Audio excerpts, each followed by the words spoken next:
नमस्कार, दैनिक जागरण में आपका स्वागत है और मैं आपके साथ प्रिया बिस्ट।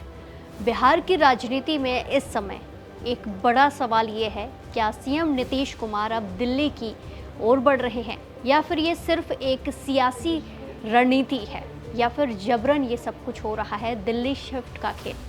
दरअसल नीतीश कुमार की समृद्धि यात्रा लगभग खत्म होने को है, लेकिन इस पूरे दौर में उनकी चुप्पी ने कई नए सवाल खड़े कर दिए हैं। करीब 10 जिलों में सभाएं करने के बावजूद नीतीश कुमार ने अपने राजनीतिक भविष्य को लेकर एक शब्द तक नहीं कहा। उन्होंने हर मंच से सिर्फ विकास कार्यों, योजनाओं और अपनी सरकार की उपलब्धियों पर बात की, इन्हीं का जिक्र किया। लेकिन 16 जनवरी से शुरू हुई इस यात्रा में वो राज्य के अधिकांश हिस्सों का दौरा कर चुके हैं, लेकिन इसके बावजूद राज्यसभा जाने के फैसले पर उनकी चुप्पी ने एक बहस छेड़ दी है और कई सारे सवाल खड़े कर दिए हैं। राजनीतिक गलियारों में चर्चा है कि सीएम नीतीश कुमार को राज्यसभा भेजा जा रहा है या फिर उन्हें एक मार्गदर्शक की भूमिका दी जा सकती है। उनकी पार्टी जनता दल यूनाइटेड यानी कि जेडीयू के अंदर से भी ऐसे संकेत मिल रहे हैं कि अब उन्हें एक्टिव राजनीति से थोड़ा अलग किया जा सकता है, लेकिन अभी तक कुछ भी साफ नहीं है। साफ तौर पर कुछ कहा नहीं जा रहा है और यही अनिश्चितता लोगों की दिलचस्पी को और ज़्यादा बढ़ा रही है। वहीं दूसरी ओर बीजेपी की तरफ से लगातार संतुलित बयान दिए जा रहे हैं, जहां डिप्टी सीएम सम्राट चौधरी और अन्य नेताओं का कहना है कि सरकार आगे भी सीएम नीतीश कुमार के नेतृत्व में ही चलेगी।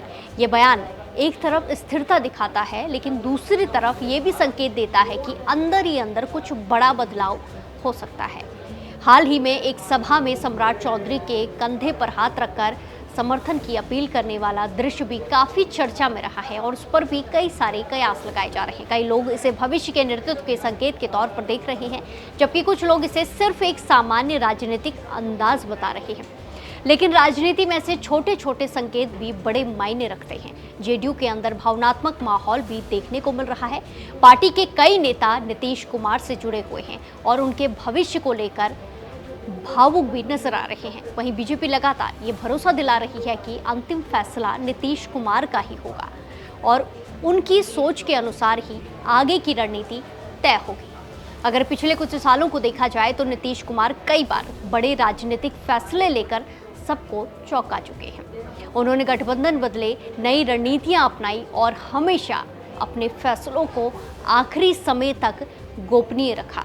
यही वजह है कि इस बार भी उनकी चुप्पी को एक सोची समझी रणनीति माना जा रहा है, जिसके बाद कुछ भी देखने को मिल सकता है, ना कि कमजोरी। हालांकि इस स्थिति को लेकर चर्चा जरूर है, लेकिन फिलहाल सरकार सामान्य तरीके से काम कर रही है और किसी बड़े बदलाव की आधिकारिक पुष्टि अभी तक सरकार की तरफ से नहीं हुई है। इसलिए इसे सिर्फ संभावनाओं के तौर पर देखा जाना ज़्यादा सही होगा, ना कि किसी तय फैसले के रूप में।